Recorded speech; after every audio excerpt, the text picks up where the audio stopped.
Hello students, तो welcome to next lecture of electric charges and fields. पिछले lecture में हम लोगों ने इलेक्ट्रिक इंटेंसिटी का कंसेप्ट क्लियर किया। आई होप आई गेस आप लोगों ने वो लेक्चर अच्छे से देखा होगा और उसके सारे नोट्स लिए होंगे। अब आज इस लेक्चर में भी हम लोग इलेक्ट्रिक इंटेंसिटी की ही बात करेंगे, बट इसके कुछ और इंपॉर्टेंट कॉन्सेप्ट डिस्कस करेंगे। तो उसमें से without wasting our time will start with our first topic, and the first topic is electric field intensity due to system of charges. है ना। पिछले लेक्चर में हम लोगों ने एक चार्ज यानी पॉइंट चार्ज के लिए हम लोगों ने डिस्कस किया था। ओके, पॉइंट चार्ज का इक्वेशन क्या लिखा था?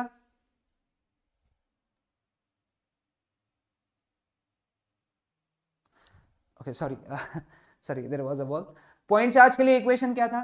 एक क्यू चार्ज आर डिस्टेंस पे, है ना, आर डिस्टेंस पे कितना इलेक्ट्रिक इंटेंसिटी बनाता है? 1/4 pi epsilon not Q upon r square, है ना। ये इलेक्ट्रिक इंटेंसिटी बनाता था एक पॉइंट चार्ज आर डिस्टेंस पे। अब there is system of charge, है ना, सिस्टम ऑफ चार्जेस है ना, बहुत सारे चार्जेस हैं। तो उस केस में किसी भी जगह पे इलेक्ट्रिक इंटेंसिटी कैसी बनेगी वो हम लोगों को देखना है ना। लेट अस से ये एक सिस्टम है जहां पे ये एक चार्ज है, ये है एक चार्ज है, यहाँ पे एक चार्ज है ना, Q1 चार्ज है, Q2 चार्ज है, Q3 चार्ज है, ऐसे बहुत सारे चार्जेस रखे हैं। ठीक है, और हमारा इंटरेस्ट है पॉइंट P पे, है ना। पॉइंट P पे टोटल इलेक्ट्रिक इंटेंसिटी कितनी बनेगी ये निकालने में। ठीक है, अब लेटस से Q1 पॉजिटिव है, Q2 पॉजिटिव है और Q3 नेगेटिव है। ओके, Q1 Q2 पॉजिटिव है, Q3 नेगेटिव है। अब देखो, अब अगर Q1 पॉजिटिव है तो वो इंटेंसिटी जो बनाएगा यहाँ पे, लेटस से ये दूरी कितनी है R1, वो इंटेंसिटी बनाएगा E1, जिसका वैल्यू रहेगा 1/4 pi epsilon not Q1 upon R1 square. Away मैंने पिछले लेक्चर में वही बताया था, पॉजिटिव चार्ज हमेशा electric field electric intensity away बनाता है। अब Q2 भी पॉजिटिव है, लेटर से ये दूरी R2 है, वो डायरेक्शन में, इस डायरेक्शन में इंटेंसिटी बनाएगा, कितनी बनाएगा? 1/4 pi epsilon not Q2 upon R2 square, और वो भी बनाएगा अवे क्योंकि वो भी पॉजिटिव चार्ज है।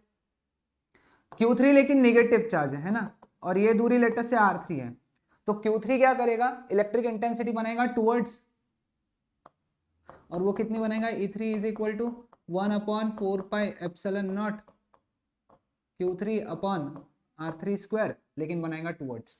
मतलब उस पॉइंट P पे टोटल 3 इलेक्ट्रिक इंटेंसिटीज बनी।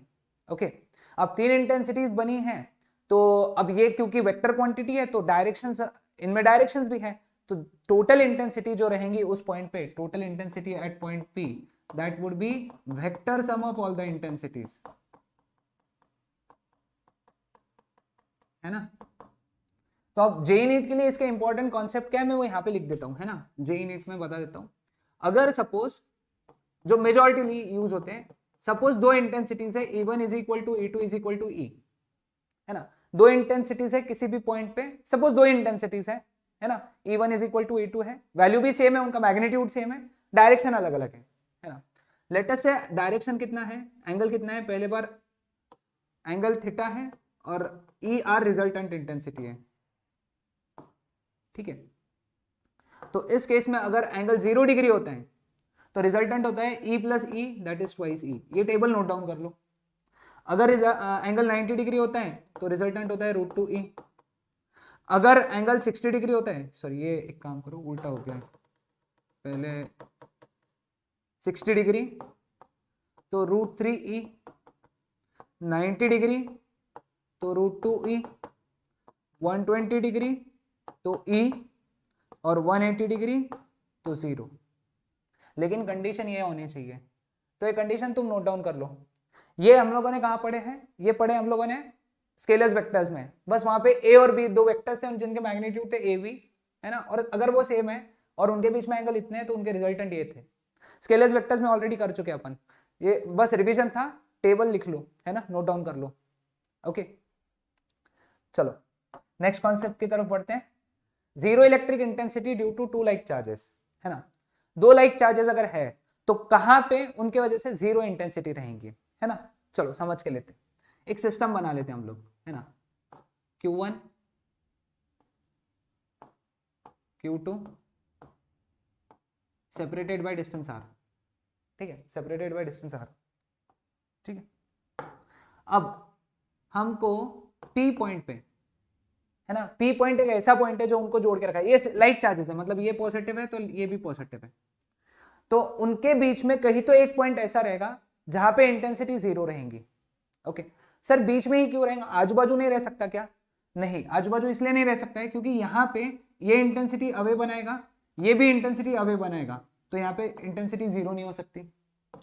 इस पॉइंट पे ये इंटेंसिटी इधर बनाएगा, ये इंटेंसिटी अवे बनाएगा, दोनों अवे बनाएंगे, तो इस पॉइंट पे भी इंटेंसिटी 0 नहीं हो सकती।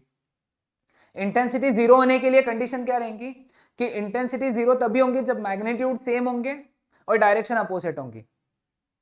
0 इंटेंसिटी की कंडीशन क्या रहेंगी? 0 इंटेंसिटी की कंडीशन है, पहली कंडीशन है मैग्नीट्यूड सेम होना चाहिए, और दूसरी कंडीशन है डायरेक्शन अपोजिट होना चाहिए। ठीक है, तो क्या वो इस पॉइंट पे हो सकता है? हाँ, ये पॉजिटिव चार्ज है, ये इंटेंसिटी बना रहा है E1 ये डायरेक्शन में, ये Q2 इधर इंटेंसिटी बना रहा है, तो ये कंडीशन तो सेटिस्फाई हो गई कि डायरेक्शन अपोजिट है। अब लेट अस अज्यूम कि यहाँ पे दोनों के इंटेंसिटी का मैग्नीट्यूड सेम है ना, अब उसके लिए अपने को ये डिस्टेंस लगेगा x, तो ये डिस्टेंस कितना हुआ r माइनस एक्स, है ना, कितना हुआ वो r माइनस एक्स। ठीक है, मुझे बताओ E1 का वैल्यू कितना रहेगा? E1 इसका इंटेंसिटी है किसका? Q1 का, कितना आएगा 1/4 pi epsilon not Q1 upon दूरी कितनी है उस पॉइंट की x, P पॉइंट की दूरी कितनी है Q1 से x, E2 1/4 pi epsilon not Q2 upon r minus x whole square. ठीक है, अब अगर P पॉइंट पे हमको इंटेंसिटी 0 चाहिए तो मैग्नीट्यूड सेम करना पड़ेगा, यानी हमारी अगली कंडीशन जो रहेगी वो क्या रहेगी कि E1 E2 के इक्वल है, मैग्नीट्यूड सेम है ना, मैग्नीट्यूड सेम है तो हम लोगों ने सॉल्व किया इसको 1/4 pi epsilon not Q1 upon x square is equal to 1/4 pi epsilon not Q2 upon r minus x whole square. Q2 इधर आ गया, x उधर चला गया, तो Q1 upon Q2 is equal to x square upon r minus x whole square. दोनों side का root ले लिया तो root Q1 upon root Q2 is equal to x upon r minus x.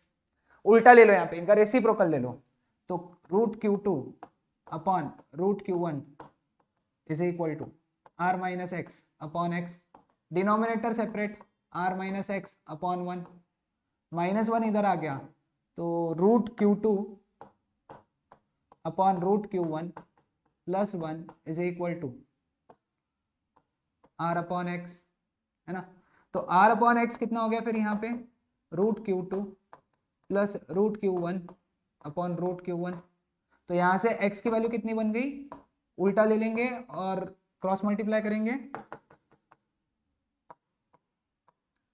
Root Q1 upon root Q1 plus root Q2 into r,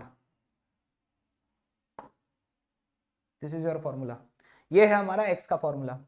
okay, तो कितने दूरी पे intensity 0 होता है, इतने दूरी पे, है ना। अब देखो इसका शॉर्टकट मैं बताता हूं, x ये दूरी किससे मेजर की गई थी, Q1 से, तो ऊपर में है रूट Q1, नीचे में दोनों के रूट के एडिशन, दोनों चार्जेस के रूट के एडिशन मल्टीप्लाइड बाय दोनों के बीच का डिस्टेंस। समझ में आया, क्लियर है? तो ये कंसेप्ट था zero electric intensity due to two like charges, same तरीके के चार्जेस, मतलब दोनों पॉजिटिव या दोनों नेगेटिव। तो यहां से हम लोग क्या सीखे कि वो पॉइंट लाया करेगा दोनों के बीच में। ठीक है, अब दूसरा कंडीशन देखो, zero electric intensity due to two unlike charges, है ना। चलो मैं उसको ये हटा दे, सिर्फ इतना ही हटाता हूं मैं, है ना।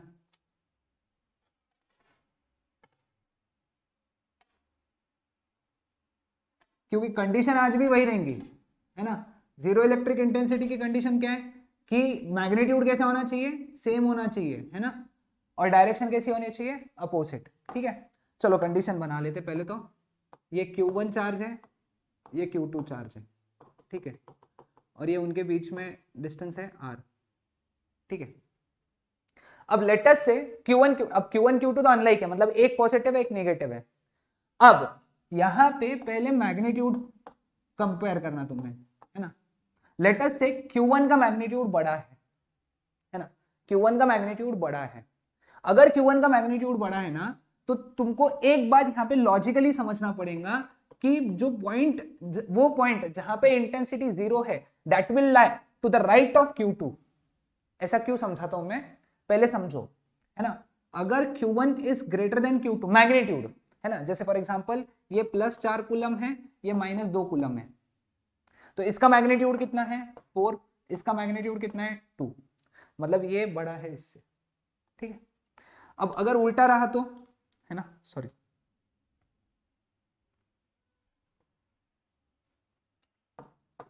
ये -4 कूलम, ये +2 कूलम, इस केस में भी ये सही है क्योंकि ये 4 कूलम, इसका मैग्नीट्यूड 4 है, इसका मैग्नीट्यूड 2 है, ठीक है। तो समझ में है सबको। तो अगर mod Q1 is greater than mod Q2, then the point of zero intensity, इसमें एक्स्ट्रा लिखो, point of zero intensity lies to the right of Q2।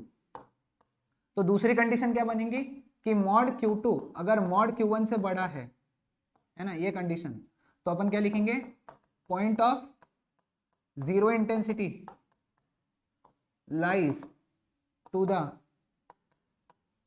Left of Q1, यहां पे, है ना, लेफ्ट ऑफ Q1, Q1 के left में, ठीक है। हम लोग ये कंडीशन मान के चलते हैं, है ना, कि mod of Q1 is greater than mod of Q2, ठीक है।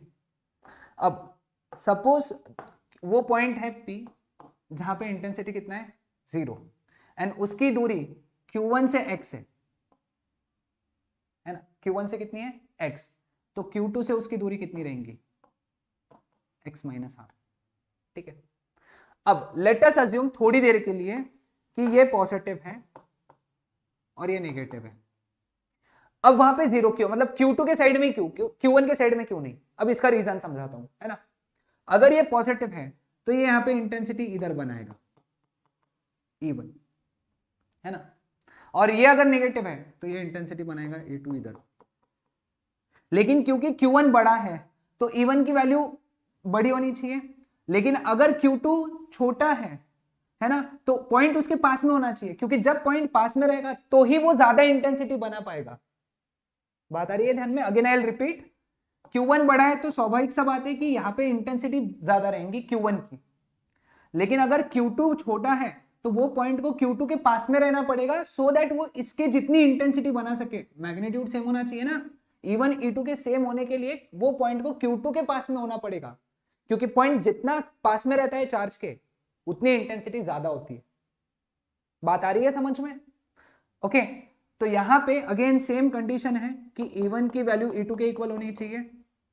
E1 की वैल्यू कितनी रहेंगी बताओ, यहाँ पे 1/4 pi epsilon not Q1 upon x square, ये कितना रहेगा 1/4 pi epsilon not Q2 upon x minus r whole square, cancel, है ना, ये इधर Q2 इधर, तो Q1 upon Q2 is equal to x square upon x minus r है, sorry,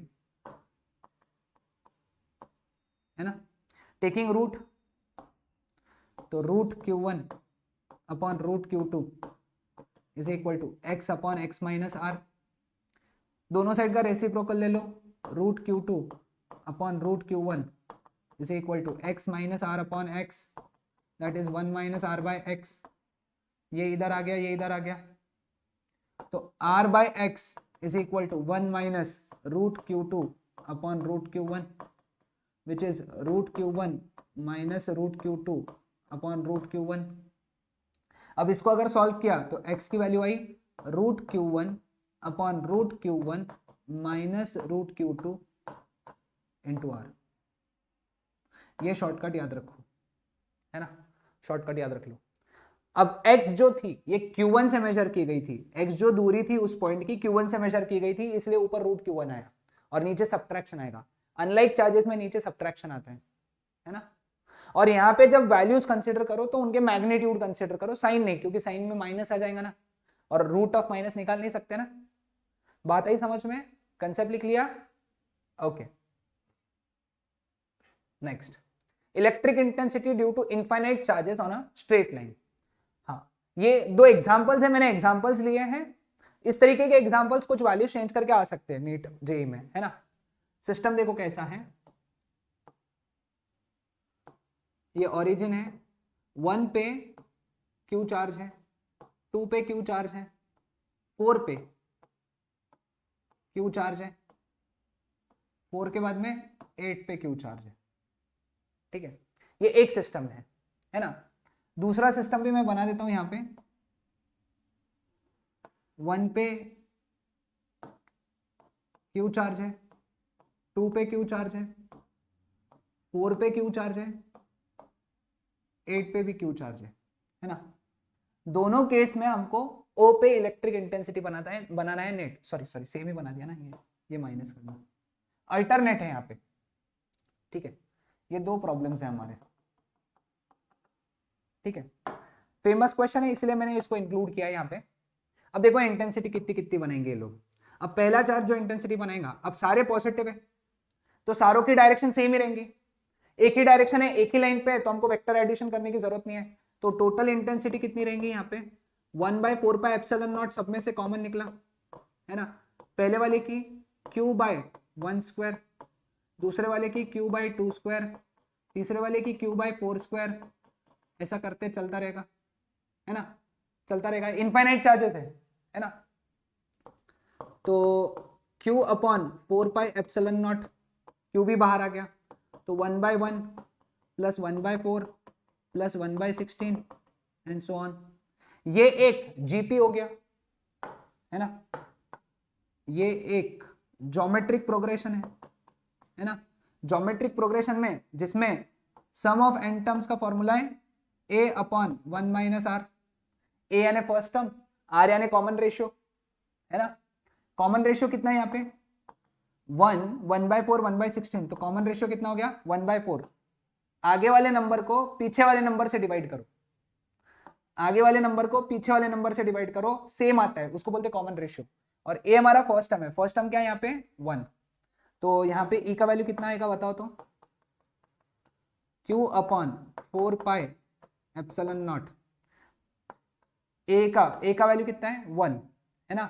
1 minus common ratio 4/3, solve किया इसको तो 4 - 1 हो गया 3, तो 3q/4 × 4 हो गया 16, सॉरी तो 4 - 1 हो गया 3, 4 ऊपर चला गया, 4q/12 पाई एप्सिलॉन नॉट, 4 1 = 4 3 = तो q/3 पाई, क्या लिखा है sorry q/3 pi epsilon not, है ना। Clear with this, simple calculation था, मैथमेटिक्स था ये, सभी ने कर लिया। ओके अब इसके लिए इलेक्ट्रिक इंटेंसिटी कितनी रहेंगी, इसकी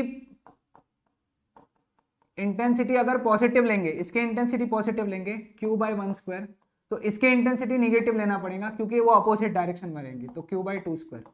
फिर इसके इंटेंसिटी पॉजिटिव लेना पड़ेगा q/4², तो इसके बाद की इंटेंसिटी निगेटिव लेना पड़ेगा -q/8², है ना। ऐसा चलता रहेगा, समझे क्या। इसके इंटेंसिटी अगर पॉजिटिव लोगे तो इसके इंटेंसिटी निगेटिव, क्योंकि वो अपोजिट डायरेक्शन में रहेंगे, ये पॉजिटिव है तो ये अवे बनाएगा, ये निगेटिव है तो टूवर्ड्स बनाएगा, ठीक है। क्यू कॉमन निकला 4 पाई epsilon not, 1/1 - 1/4 plus 1/16 - 1/64 and so on, ऐसा चलता रहेगा। अगेन तुमको ब्रैकेट में क्या दिख रहा है, एक जीपी दिख रहा है, ये ज्योमेट्रिक प्रोग्रेशन है ना। इसका सम कितना होता है a/1 - r, कॉमन रेशियो कितना है, इसको -1/4 को 1 से डिवाइड करो, अगला टर्म -1/4 है, तो इसका कॉमन रेशियो क्या है -1/4, बताया क्या ध्यान में, कॉमन रेशियो कितना है -1/4, और फर्स्ट टर्म क्या है 1, है ना। तो हम लोग इसको अगर सॉल्व किए तो क्या आ जाएगा, ई का value q/4 pi epsilon not into first term क्या है इसका 1/1 minus -1/4, q/4 pi epsilon not 1/1 plus 1/4, 4 ऊपर गया कट गया तो नीचे क्या बचा, यहां लिख देता हूं यहाँ पे E = Q upon 5 pi epsilon not, है ना, Q upon 5 pi epsilon not, इतना बचा। समझ में आया सबको? तो ये कॉन्सेप्ट है हमारे इस लेक्चर के। नेक्स्ट लेक्चर में हम लोग इसी से रिलेटेड आगे के और नए कॉन्सेप्ट्स पढ़ेंगे। Okay, so that's it for today. आज के लिए इतना ही, अब मिलते हैं नेक्स्ट लेक्चर में। Bye everyone.